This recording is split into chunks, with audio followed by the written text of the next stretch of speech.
Bom, meu nome, Geraldo Sebastião, é muito difícil. Parece nome de empregado de fazenda, né, Tião? Geraldo Sebastião Magela Dias. Sou nascido, tenho o privilégio de ser de Venda Nova, né, Belo Horizonte, filho de Eli Simões Dias, já falecido, e Conceição Maria Dias.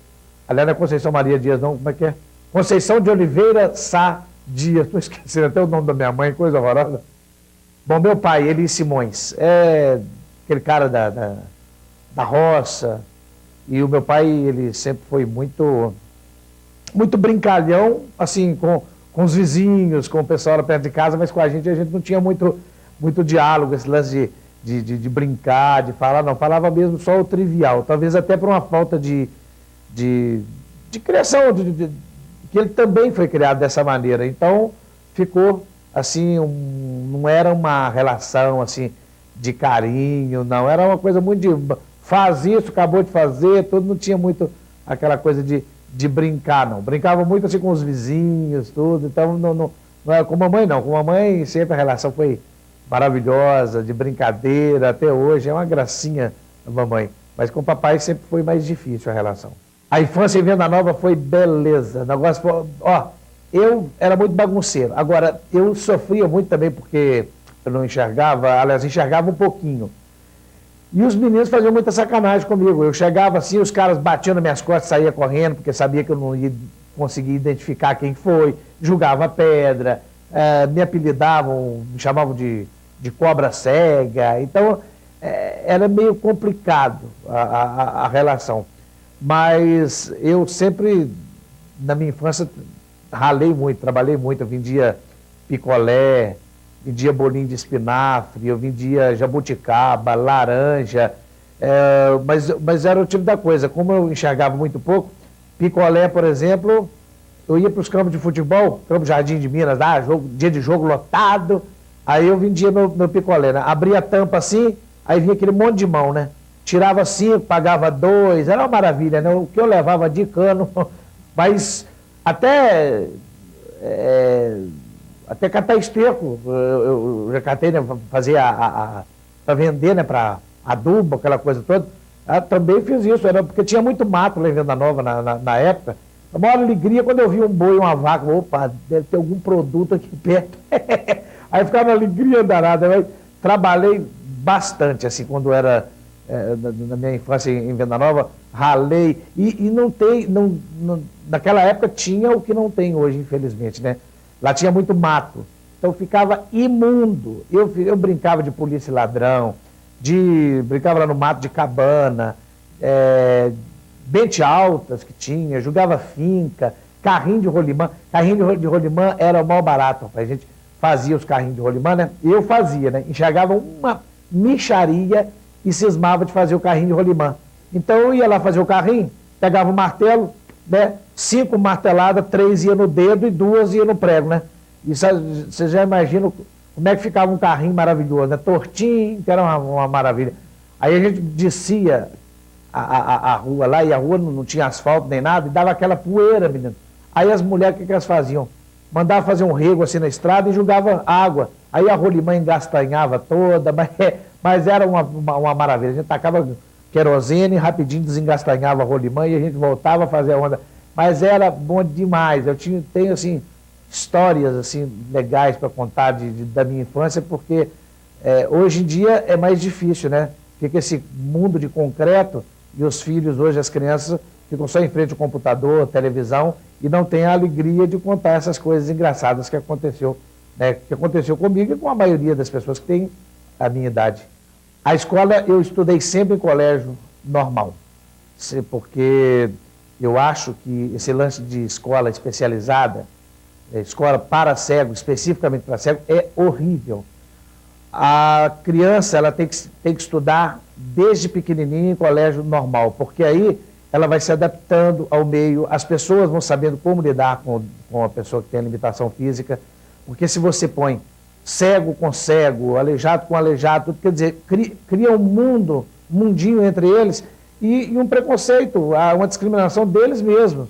Então, eu acho que tem que ser desde pequenininho criado junto, porque quem tem preconceito não são as crianças. Quem tem preconceito é adulto. E eu estudava na escola Candelária, Escolas Combinadas da Vila Candelária. Olha que nome maravilhoso, lá em Venda Nova. Hoje, o que eu aprontava, eu teria que ficar, teoricamente, eu ficava prestando atenção na aula, né? Porque eu não levava material nenhum, não enxergava quase nada. Aí o que acontecia? Eu ficava fazendo a maior zorra. E como eu enxergava um pouquinho, aí o que eu fazia? Eu ficava lá no fundo, lá paquerando as meninas. As meninas iam de sainha curtinha, então elas ficavam lá e eu ficava lá assim embaixo, de olho nas pernas da menina. Eu era assanhado demais, né? Mas eu também não pegava nada, tadinho. Ficava só no assanhamento mesmo. Mas eu dava de cima das meninas, brincava demais da conta. E antigamente a gente chamava, né, o banheiro na instalação sanitária de casinha, né? E eu ficava doido para ir para fora, que tinha cada professora aborrecida. Então eu ficava, professor, deixa eu ir na casinha. Não, Geraldo, fica quieto. Chamava de Geraldo. Aí eu, professora, eu estou apertado. Não, professor, eu estou apertado, eu estou avisando, eu não vou responsabilizar pelas consequências. Aí ela deixava eu sair. Aí eu ficava lá fora um tempão, né? Ficava sem fazer nada até eu notar que a aula da mulher acabou. E antigamente era dureza, né? Porque as professoras, elas, né, elas falavam que era a nossa segunda mãe, né? E antigamente levava, não era nem vara, não, levava um bambu desse tamanho assim, ó. E a gente que pintava, a gente fazia bagunça, buscava a gente lá no fundo, pum! E tinha professora, eu lembro, a dona Deusiana, uma professora maravilhosa, super enérgica, mas se a minha orelha fosse de rosca, tinha ficado na mão dela várias vezes. Eu tô lá, né, passando a conversa nas meninas lá atrás, e eu chegava muito pouco, de repente, aí quando eu olho assim, ela tá assim.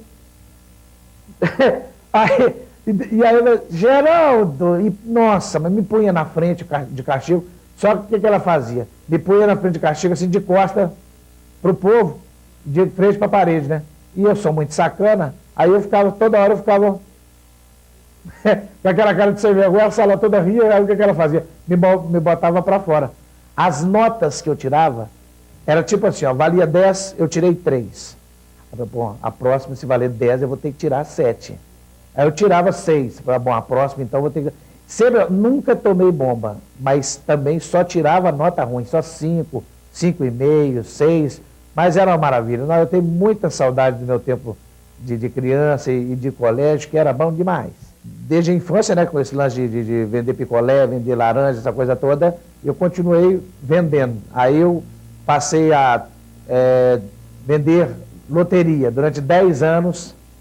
Gente, eu vendia loteria, comecei na Praça Sérgio, mas depois fiquei sabendo que tinha uns vendedores que viajavam para o interior e ganhavam muito dinheiro. Aí eu falei, tô nessa.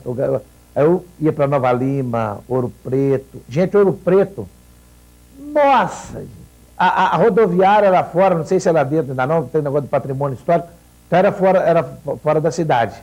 Eu enxergando muito pouco, descia aquelas ladeiras.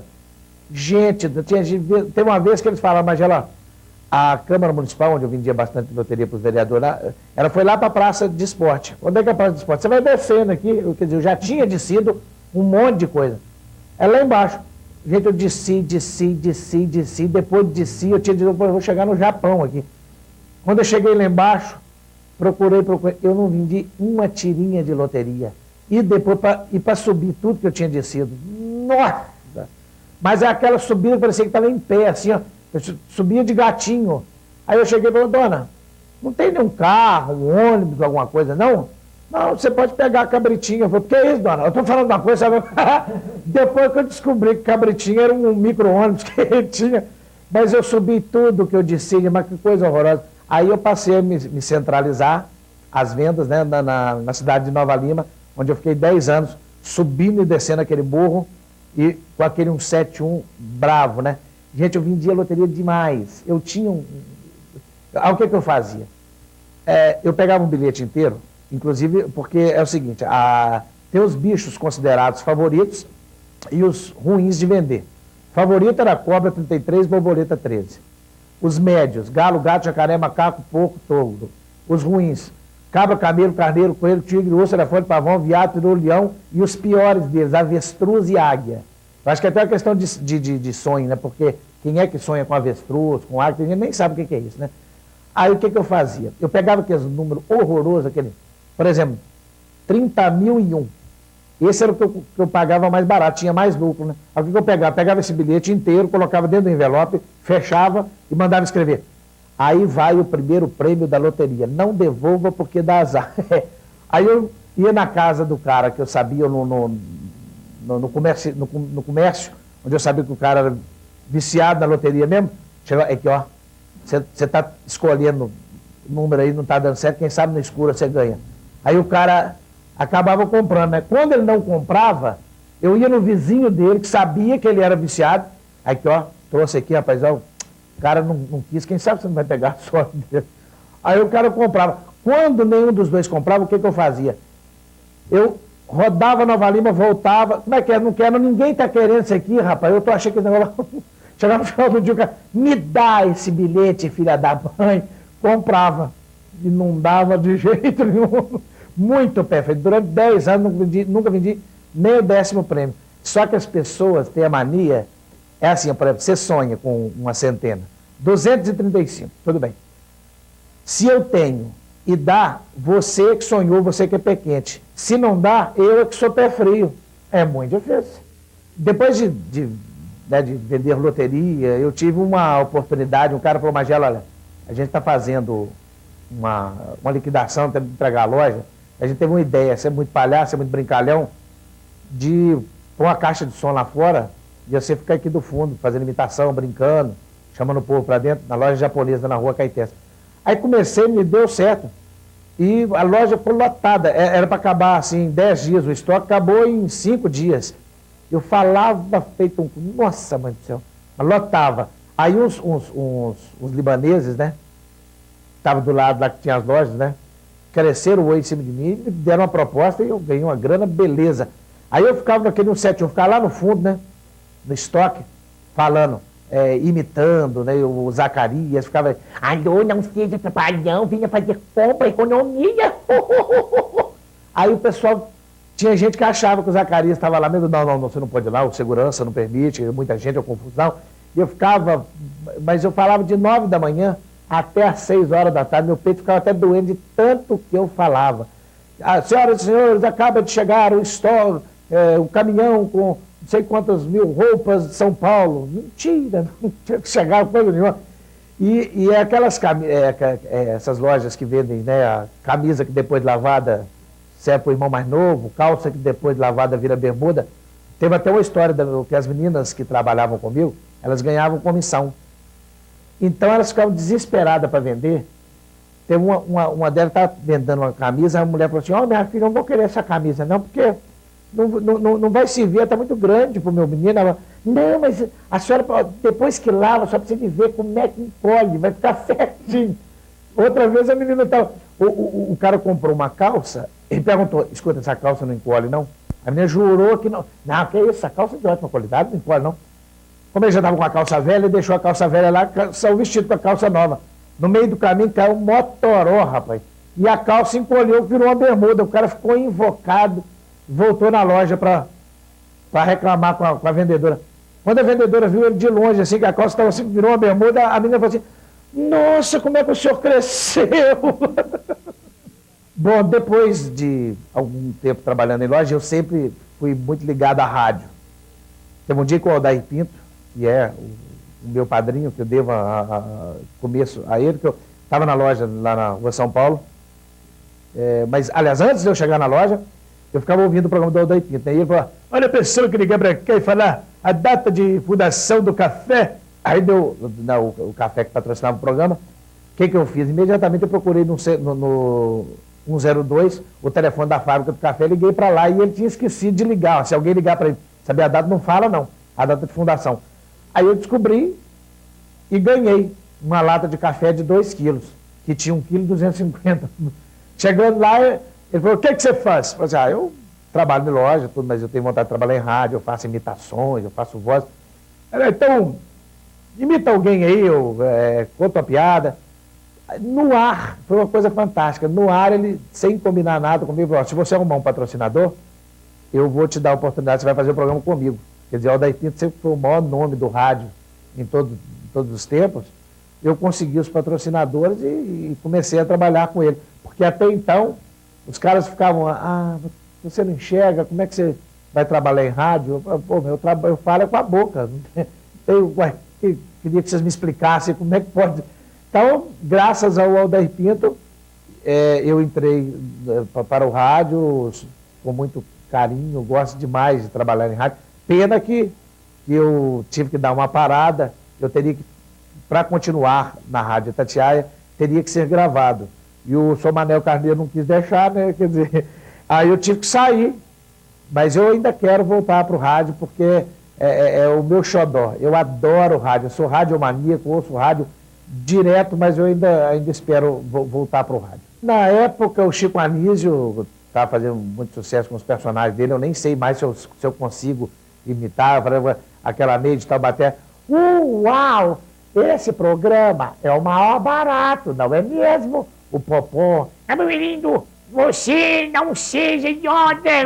Em muito tempo eu nem sei a voz do Popó, mas eu já tenho algumas realmente que eu já esqueci, mas foi assim, fazendo imitação no programa. Acho que todos os humoristas começam imitando alguém. Hoje em dia o meu show Segue Minha Mãe, que a gente está no Minas Centro na campanha de popularização, eu não faço imitação, eu só conto mesmo as histórias do dia a dia de um cego, tudo, mas com relação à continuidade do rádio, eu ainda quero continuar, juntar o útil ao agradável, né? A televisão também e o rádio. Quando eu estava na Rádio Confidência, o Ricardo Faria, que é músico e produtor aqui de Minas Gerais, ele, vendo que eu fazia muita palhaçada, muita brincadeira, ele falou, Magela, você é muito brincadeira, vamos fazer um programa de rádio no palco? Aí que eu falei, vamos. Aí o Ricardo Faria, nós fizemos o Radioatividade, foi a primeira oportunidade em teatro, eu devo muito ao Ricardo Faria. Mas os textos eram feitos por ele, os textos todos, eu não tinha experiência nenhuma, eu nunca me senti capaz de escrever textos. Só que foram poucas apresentações do Radioatividade. Logo em seguida, eu trabalhei com o Caquinho Big Dog, fazendo Cegos, Mancos e Loucos. Cegos, porque eu sou cego, manco, porque era paraplégico, e louco, porque pagava o ingresso para ver a gente. Foi aí com o Caquinho que eu comecei a bolar algumas coisas, algumas situações vividas pelo cego, e foi aí que eu comecei a ter essa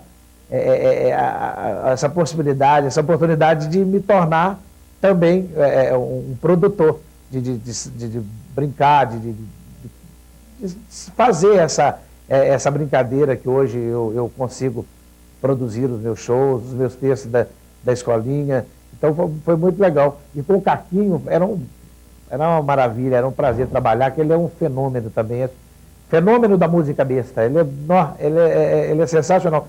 Eu lembro que teve uma vez que a gente foi fazer um show, e aí o pessoal falou comigo, Magela, aqui ó, você sobe aqui o palco, anda uns 5 passos à direita, aí tudo bem, eu fui. Só que geralmente quando a pessoa está do lado contrário de você, quando ela fala direita, na realidade é a esquerda, a direita dela é minha esquerda. E sempre, quando eu falava direita, eu ia para a esquerda, eu acertava. Só que nesse dia o cara falou certo, falou, você vira direita 5 passos, eu virei para a esquerda e despingolei de cima do palco, tomei um tombo, mas foi um tombo bonito. Aí no final do espetáculo chegou uma dona e falou, por que eu gostei demais daquele tombo, você podia cair mais vezes? Doutor, eu caí mesmo. Ela pensou que fazia parte do show. Outra vez o Caquinho contou, falou o seguinte, que nós tivemos, aliás, o Caquinho falou, Magela, eu tive um sonho, que a gente estava no avião e que lamentavelmente o avião caiu lá na selva amazônica.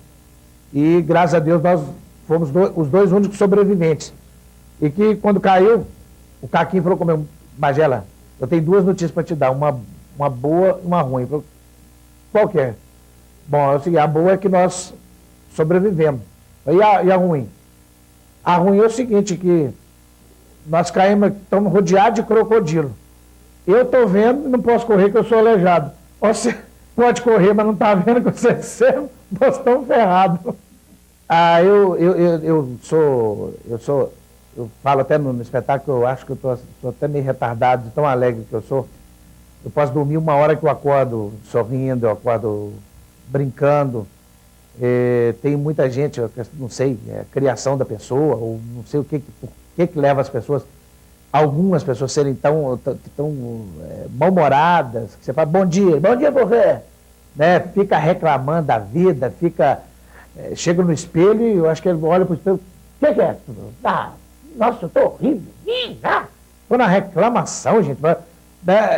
Agora, eu acho que não é por aí. Eu acho que problema na vida todo mundo tem, né? Você tem que tentar solucionar os problemas.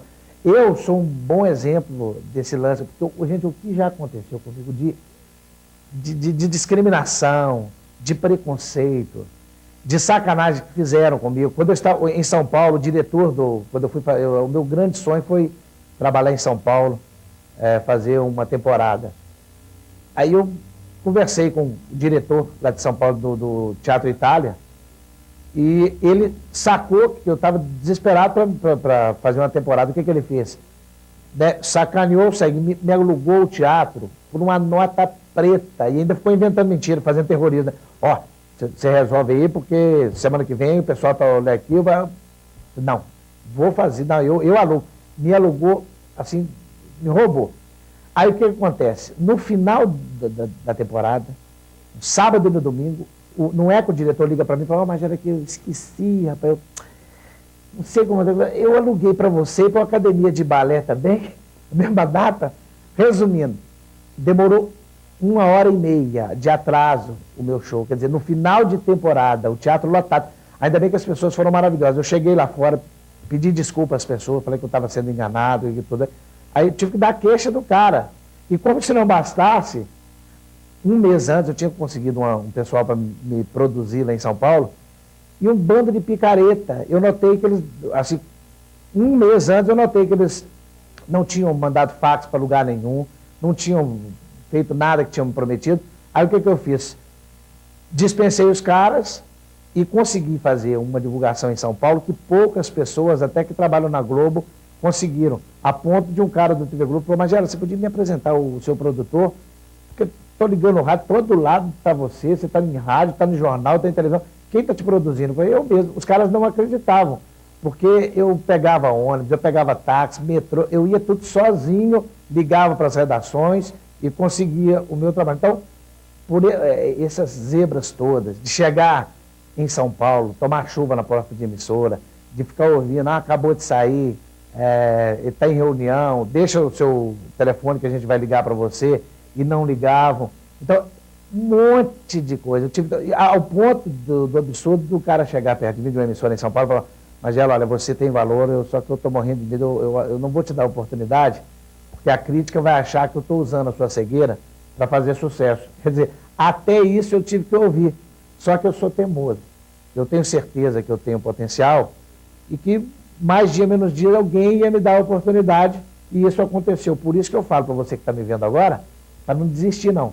Você tem certeza que você é bom, que você tem potencial, você tem que fazer que nem eu. Fazer da dificuldade um desafio e até mesmo um motivo para valorizar a sua vitória, como eu estou conseguindo chegar lá. Eu sei que a escada são muitos degraus, mas a gente não pode ter pressa, não. E tem que chegar com jeitinho, com muito trabalho, você vai acabar alcançando o sucesso, com certeza. Deixa eu ver aqui, o que é que eu vejo que vocês não veem? Não sei, eu acho que eu vejo tantas coisas, eu acho que o brasileiro também está vendo, só que o brasileiro ele não é tão exigente conforme deveria. Lamentavelmente, eu vejo o que todo mundo está vendo aí, que é uma corrupção sem freio, é uma impunidade, são leis mal feitas, quer dizer, leis feitas em 1940, já era para ter acabado com isso. Quer dizer, o cara rouba, e quanto mais ele rouba, mais privilégio ele tem. Quer dizer, o cara desvia aí 200 milhões, ele está prejudicando uma nação inteira. E aí o que ele tem? Ele tem privilégio porque ele é formado. Quer dizer, estudar vale tanto a pena até nisso. Porque as leis são mal feitas. O cara tem direito a uma sala especial, visita a hora que quiser, alimentação especial. Quer dizer, o cara roubou, ele tem que ser preso mesmo. Né? Então, as coisas são mal feitas. Eu vejo isso, eu lamento profundamente Ninguém fala mais, por exemplo, do PC, dos anões do orçamento, do Badam Palhares. Uma coisa vai encobrindo a outra.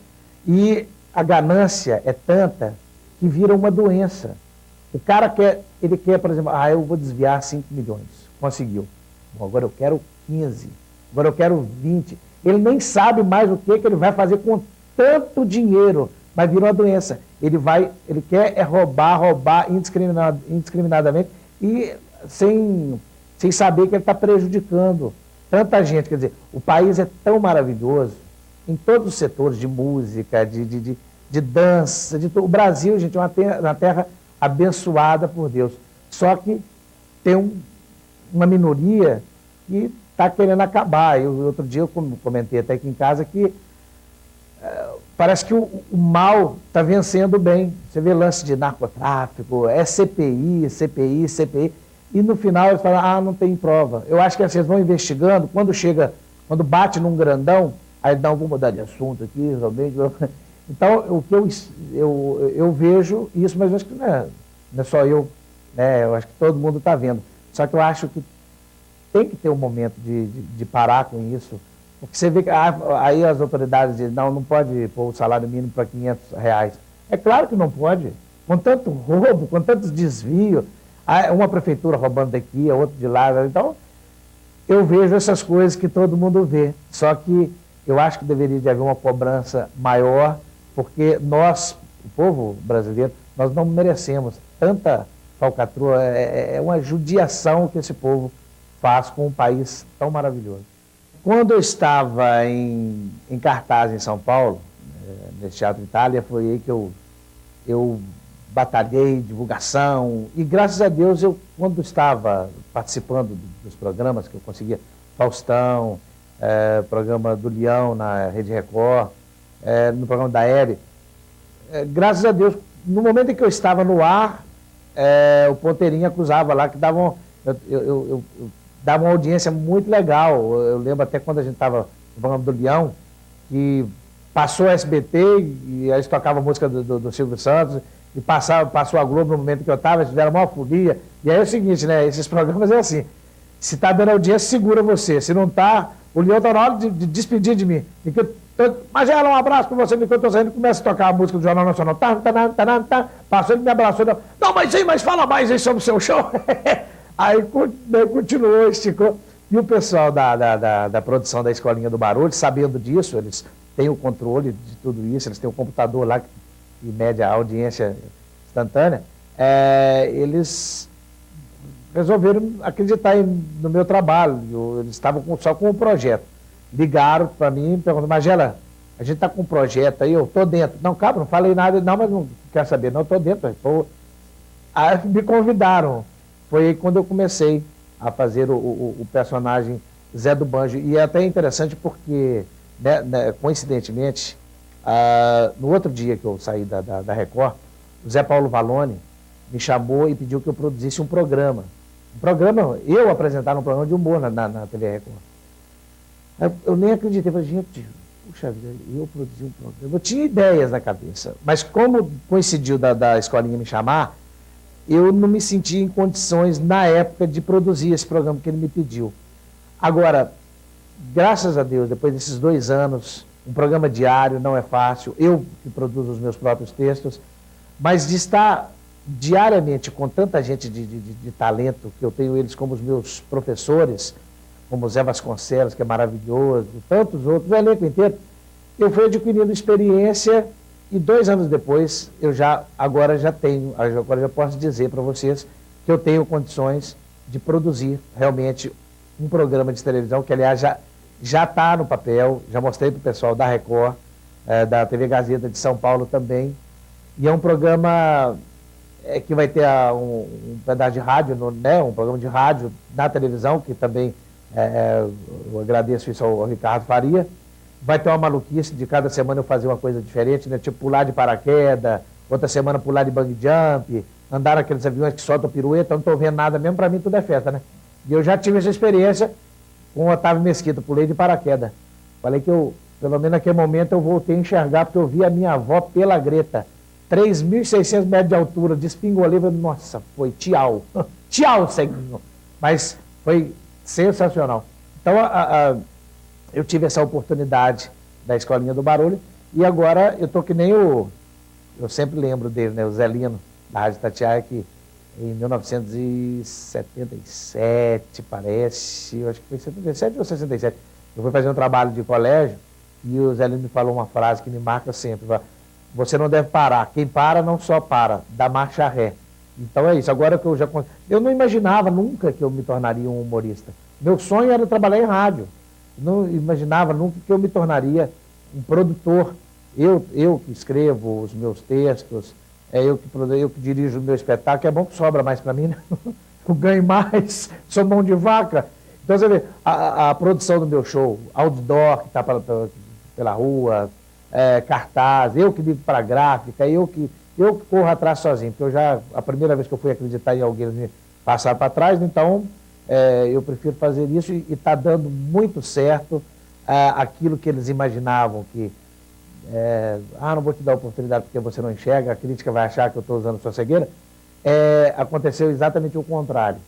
As pessoas estão gostando do meu trabalho, estão me respeitando, e está acontecendo coisas assim que eu fico até constrangido, né, de pessoas como o Jô Soares, como o Hebe, chegar e falar: eu sou seu fã, peraí, vocês que são os meus ídolos, artistas me cumprimentando, e lá fora eu ser tão reconhecido assim é uma coisa emocionante, na rua as pessoas me cumprimentando, é o meu trabalho sendo reconhecido, isso é muito gratificante, e eu estou chegando lá, né? Eu tenho consciência de que a qualquer momento, por exemplo, acaba o contrato, eles não renovam, aí eu fico sem trabalhar, mas de qualquer maneira, agora eu já provei para as pessoas, pelo menos, que eu tenho um certo talento, e que agora ninguém vai mais pensar, ninguém vai deixar de me dar oportunidade em função de eu não enxergar.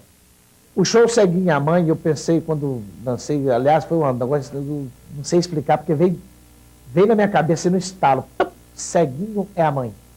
Porque até então, naquela época, o ceguinho doía mais, né?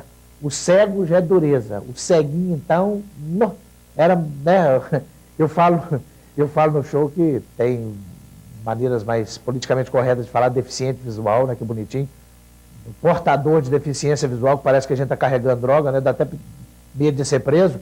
Então, eu falei que é assim: ceguinho, timinho, ceguinho é a mãe. Mas é que nem mãe de juiz, né?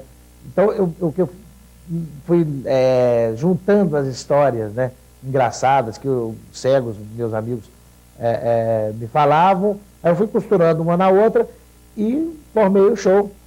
4 anos aí, né, de sucesso no Brasil inteiro. Então, é o que eu falo, tem gente que acha que é piada, são piadas. Não, são situações realmente verídicas. Por falta de informação, as pessoas tratam o cego de uma maneira muito, muito engraçada. Por isso que deu certo. O Ceguinha a Mãe é um show que o pessoal ri do início ao fim. E se alguém fica grilado: deve ser um show, deve ser uma coisa chata, eu falar de deficiência visual, de maneira alguma. Quem já me viu no Jô, nas 5 vezes que eu estive lá, na Hébida, é risada do início ao fim. O show realmente é muito legal. Realmente não é porque eu fiz não, mas eu sempre falo, eu nunca vi um show melhor que o meu. A pessoa é sempre discriminada, né? Se é obeso, se é de cor, se tem um dedo diferente do outro, se é feia, ela sempre é discriminada. E acaba sempre sendo alvo de brincadeiras. Eu acho que a brincadeira, por exemplo, com o negro, é um desrespeito muito grande, é uma forma ruim, porque isso acaba depreciando e a coisa complica mais ainda. Então, no meu caso, por exemplo, de brincar com o problema de vista, no caso do show Ceguinha a Mãe, eu quero acabar com esse lance do tadinho do cego, o ceguinho tem que ser tratado de uma maneira diferenciada, não, tem que ser tratado da maneira como as outras pessoas, com muito respeito. Eu faço humor, mas eu sou um humorista, independente de ser cego.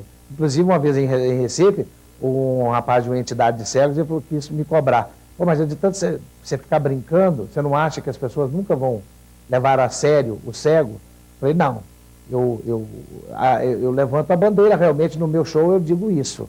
Que o que a gente precisa é de oportunidade de trabalho, a gente quer ser tratado, não quando eu explico que eles acham que o cego, além de cego, é surdo, que a gente vem com um kit completo, né, que o cara chega, põe a boca dentro do ouvido, a gente dá uma grita, então eu vou explicando da maneira correta e vou tirando aquele lance de discriminação das pessoas. Eu não uso o problema físico, no caso, para fazer sucesso.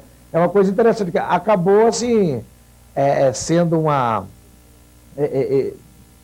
eu criando humor com isso, porque é engraçado, mas ao mesmo tempo é sério, porque no final as pessoas sempre me cumprimentam e falam, pô, mas que legal, porque a gente fica rindo, a gente ri da gente mesmo, que é desse jeito. A secretária fala, mas sabe que sem querer a gente faz isso mesmo, isso que eu falo que a secretária trata cego que nem criança, que chega, oi, tudo bem? Você está esperando o doutor? Acha que o cego não pode ficar em pé que cai, que é só ver um cego em pé que manda, senta aí, isso aqui. Não, eu também de pé. Não, mas pode sentar. Acho que a gente tem labirintite. Então, assim, brincando, a gente vai conscientizando as pessoas como lidar com o cego e falar que tem que acabar esse lance de preconceito com o obeso, com a pessoa de cor. Não pode acontecer isso. Eu no restaurante, uma gela no restaurante, é bom, porque eu como no Ave Maria. Coisa que eu mais adoro é um churrasco. Quer me agradar é me chamar para uma boca livre, meu amigo, que eu vou te contar um negócio. Uma picanha, meu filho, uma alcatra, mas é bom demais da conta, por isso que eu tô meio gordinho, mas é dureza. Quem é meio obeso, assim que nem eu, aliás, eu acho que 60% da população mundial parece que tem esse problema de obesidade, né? E não sei se vocês já notaram, o gordo, ele quando cisma de fazer regime, parece que é uma coincidência, mas parece que é de propósito. Você começou o regime hoje mesmo de noite o cara liga, ô Magela, pô, bicho, tem uma boca livre amanhã, um churrasco, mas beleza, vamos lá, não, mas eu não pode, aqui não pode, pô, e é de graça. Aí eu digo, hein? De graça? Aí quando fala essa palavra mágica, de graça, aí eu vou, né? Aí chego lá, né? Aquela picanha olhando para você, ó, você olhando mesmo sem ver, mas você está sentindo aquela picanha, ai meu Deus, o regime, ó, tchau para você. Aí você, não tem jeito, gente, é dureza, é impressionante. E eu sou ignorante, como todo gordo. Eu chego na churrascaria, você tem que comer para satisfazer, mas não. Eu vou comendo, até a bolinha do oi sair para fora. Aí depois a gente tem aquele comentário, acho que todo mundo consegue ficar assim, ai meu Deus, eu sou ignorância, gente, que burrice. Gente, eu sou um animal, por que eu como desse jeito? No outro dia, amanheço passando mal, desesperado, falando que nunca mais eu vou comer tanto e não vou beber tanto. Aí à medida que eu vou sarando, que vai ficando bom, eu vou esquecendo daquilo que eu falei. Aí até meio-dia, depois eu faço tudo a mesma coisa. Então fica aquela sanfona, né? Você emagrece 2 quilos, depois engordece 3, emagrece 5, ganha 7. Aí fica aquela, vai e volta. Mas num restaurante realmente eu dou um prejuízo, beleza. Bom restaurante, como é que um restaurante recebe um cego? Recebe de braços abertos, né? Porque eu vou gastar, vou dar lucro lá, mesmo que seja, né? Um cara, se bem que, como eu como demais, né? Tem algum restaurante que eu fico imaginando o gerente falando, nossa, ele veio de novo. Ah, meu Deus do céu. Eles ficam querendo me indicar outro restaurante para diminuir o prejuízo. Mas já aconteceu coisas muito engraçadas em restaurante. Eu chego assim para jantar, aí sem querer chega o garçom e me dá o cardápio. Aí eu já sou sacana, eu pego o cardápio e fico lá. Tô vendo, não, isso aqui não, isso aqui também não. Aí o cara fica, desculpa, rapaz, eu esqueci. O cara fica todo sem graça, mas eu sou muito cara de pau, eu acho. Eu pego e fico lá, como se eu estivesse lendo, né? Porque eu levo a vida de uma maneira tão normal. Tem pessoas que lá na escolinha mesmo, eles acham que eu enxergo.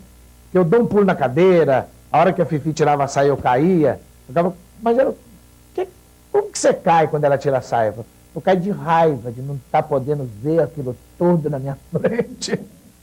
O lance vou explicar, por exemplo, a Fifi, quando ela tira a saia, as pessoas falam assim, inclusive o diretor da escolinha resolveu acabar com o tombo. Eu fiquei invocado, falei com ele, eu obedeço, mas não concordo, porque na cabeça das pessoas eles falam, pô, se o cara não enxerga, como é que ele sabe a hora certa que ela tira a saia? Será que é montagem? Será que é ponto eletrônico? O que era? Ah, não, é que a saia dela tem o velcro. Então, cada vez que eu tiro um 10, eu tiro tanto calor. Aí eu debuiava no chão. Me julgava mesmo. Pimba, julgava. E a cadeira, quando eu pulo assim na cadeira, eu já sei exatamente o lugar que a cadeira fica, tudo assim. Então, eu não sei explicar exatamente o que é, mas eu pulo e sempre dá certo. Teve só um dia, quando eu estava assim com a cadeira, assim, que a parede era atrás, então, quando eu pulava, a cadeira chegava para trás, mas não caía. Mas quando eles mudaram a minha posição, que eu passei a ficar assim na frente da Fifi, teve um dia que eu dei uma pulada e ela calçava com o pé a cadeira para a cadeira não coisar. Ela esqueceu, menino. Eu pulei, a cadeira escorregou, debuiei, mas foi um tombo bonito, viu? Mandasse pro Faustão, ia ser joia na videocassetada. Aí todo mundo fica falando, ai meu Deus, machucou. Mas não machuco não, porque eu já tenho know-how, né? Cego, o que mais faz é cair em buraco, trombar em poste, então a gente já está acostumado. Olha, eu, no momento, assim, tô muito feliz, assim, em todos os aspectos. O financeiro também, a gente tem um salário muito legal. Muita gente acha que eu estou rico. Pô, mas tá rico. Não, não tem isso é uma ilusão, dizer que a gente está rico, porque a gente ganha um salário muito legal em relação ao salário que é pago no país, né, em algumas classes. A gente está ganhando bem, mas para ficar rico nos dias de hoje é realmente, como diria o Zé do Banco, é muito difícil. Então tá uma perspectiva boa, eu consigo dar um conforto legal para minha família, mas rico de jeito nenhum. Rico, eu espero, eu quero tipo assim, chegar a um ponto de falar, por exemplo, mas eu vou fazer um churrasco no final de semana, e falar, vamos, sem pensar assim, churrasco no final de semana, eu tenho que pagar segunda-feira, tem que dever um cara, acho que não dá não. Eu quero assim, falar que vou viajar, vou, né? Mas se eu ficar rico, bom demais da conta, né? Tem gente que fala que dinheiro não traz felicidade, ou frasezinha mentirosa, viu? Se você acha que dinheiro não traz felicidade, deposita na minha conta e seja feliz. Muita gente me pergunta se eu sou, né, em casa do mesmo jeito, até na rua. Aliás, uma das coisas engraçadas que acontece é assim, eu estou com a minha esposa, aí as pessoas chegam e ficam conversando com ela ao meu respeito, como se eu não fosse, como se eu tivesse um poste, como se eu fosse um poste, como se eu tivesse desligado.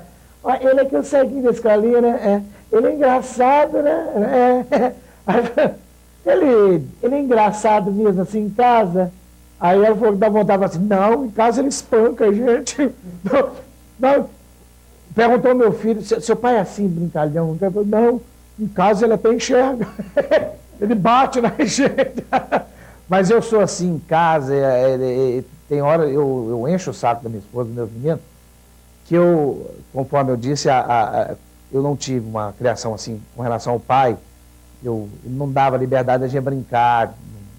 Então eu sempre pensei, eu vou dar o carinho que eu não tive em casa com meu pai, eu vou dar para os meus filhos. E não é uma coisa de forçar a barra nem nada, que eu sou assim, é o meu jeito de ser assim, eu sou brincalhão mesmo. Adoro chegar, abraçar o meu menino, brincar, correr atrás dele, morder, brincar com a minha esposa. Tem hora que ela fica invocada, que eu digo, para de encher o saco, eu não paro, não. Então, assim, eu sou desse jeito e não me arrependo nem um pouquinho de ser brincalhão. É claro que às vezes você até se excede de tanta... E tem um detalhe também. De você ser tão brincalhão, às vezes, você não é tão respeitado como deveria de ser em algumas situações, né? Mas mesmo correndo esse risco, eu não me arrependo, não, vou ser assim porque é bom demais. Essa experiência de ser o diretor do meu show, de eu mesmo produzir, é bom porque como eu tive uma experiência quando eu tinha o Zé do Banjo, o pagode do Zé do Banjo, contratava o grupo Raça, Neguinho da Beija-Flor, desse Brandão, aí eu peguei uma experiência legal, né? Então eu acho muito, muito bom isso, está sendo muito gratificante para mim, é aquilo que eu disse, mesmo eu não continuando a trabalhar em televisão, que eu espero que continue, ou em rádio, pelo menos agora eu posso produzir o meu próprio show, não precisa nem das pessoas me contratarem.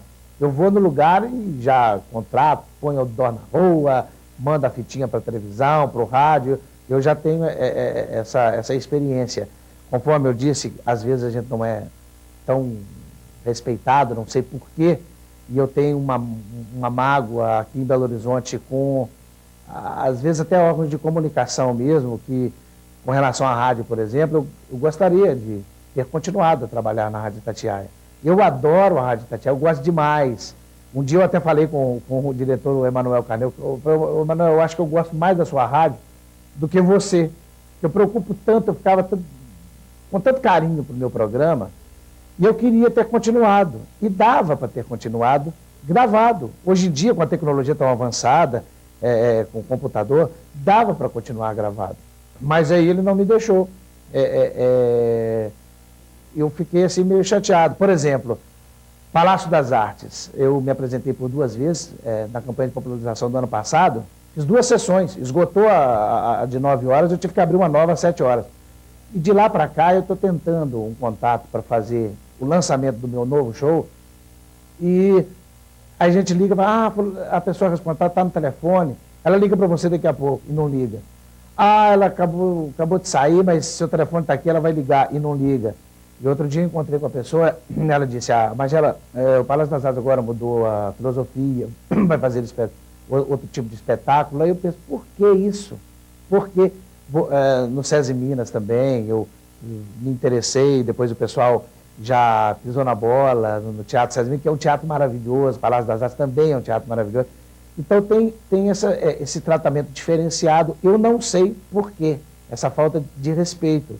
E agora, por exemplo, eu estou no Minas Centro, fui recebido assim de uma maneira tão bonita, né? A Ana Cláudia, o Paulo Pedrosa, que é o presidente do Minas Centro, 14 datas, num teatro que cabe 1.726 pessoas. E já no segundo final de semana, eu já estou lotando literalmente 1.700 lugares. A cada dia, já foram 4 apresentações, e vamos até o dia 18 de fevereiro. Ou seja, o público me recebe com o maior carinho, maior dignidade, eu adoro, mas lamentavelmente na terra onde eu moro, não quero sair de jeito nenhum, inclusive as pessoas que veem o outdoor, Ceguinho é a mãe, se despede de Belo Horizonte. Não sou eu que estou indo embora, é o show que vai dar lugar ao Ceguinho chutando balde, que eu não pretendo sair. Então é isso, por exemplo, a Rádio BH-FM que está me produzindo, eu acho mal barato. E sabe quem dirige a Rádio BH? É um rapaz do Rio de Janeiro. E veio o pessoal de fora, reconhece o meu trabalho, me tem o maior respeito, e lamentavelmente, assim, alguma parte da imprensa da minha terra não me tratam com o devido respeito. Alguma parte, claro, evidentemente que a maioria me respeita, me trata com carinho, que nem eu estou aqui hoje tendo essa oportunidade maravilhosa que vocês estão me dando de falar sobre a minha vida. Eu sou uma pessoa muito feliz. Quando eu falei que dinheiro, que é uma falsa, essa frase, dinheiro não traz felicidade, é realmente uma bobagem. É evidente que, por exemplo, vamos exemplificar. Um casal, um adora o outro, né? O marido adora a esposa, aí ele está desempregado, ela também, tem filho, aí as latas começam a bater uma na outra, lá vazia em casa, aí ele começa a ficar nervoso, e não tem jeito, quando você está nervoso, e quando o estômago dói, meu amigo, não é fácil, aí um sem querer começa a discutir com o outro, e acaba chegando à infelicidade, em função do dinheiro. Então é claro que, de uma maneira, o dinheiro, ele traz a felicidade. Você dá o conforto para a sua família, dá o alimento. E olha que eu falo isso de cadeira, porque eu já ralei, puxa vida, eu já tive dificuldades assim, eu nem gosto de lembrar, mas também é uma coisa que valoriza o seu trabalho, valoriza a sua vida, e essas coisas todas vão se somando. Você acaba tendo assim, uma história bonita, que inclusive eu vou contar no meu livro que está para surgir aí um cego de olho no futuro. Eu acho que eu fico me questionando às vezes, por exemplo, será que se eu enxergasse, eu teria essas oportunidades que eu tive, por exemplo, estar no programa do Jô Soares. Eu fui chamado porque eu sou um deficiente visual que trabalhava em rádio, eu não trabalhava em teatro ainda. Então eu não sei, é uma coisa tão complicada, porque se eu enxergasse, talvez eu seguiria por outros caminhos, seria um médico, seria um motorista, uma outra coisa, não sei o que poderia ser, né? Mas na realidade o problema de vista, de uma maneira ou outra, acabou que ajudou. Só que assim, você já imaginou se eu fosse um cego e não tivesse talento, também não ia adiantar nada. Eu ia uma vez só, lá no programa do Jô, ninguém ia querer me chamar mais. Isso prova de que eu sou um humorista cego, sou um cego humorista, mas eu sou primeiro de tudo, eu sou um humorista, né? E tá, assim, muito legal realmente esse momento que eu estou passando. A gente não pode dar um passo além do que a perna permite, não, mas a gente tem que sempre lutar para alcançar os objetivos. Eles até me perguntam, mas se você voltar a enxergar, como é que seria? Não enxergando, eu já sou dureza de aguentar, eu ia ficar insuportável. Mas eu digo que no momento eu não posso voltar a enxergar, não, porque se eu voltar a enxergar, eu estou desempregado. Mas foi força de contrato.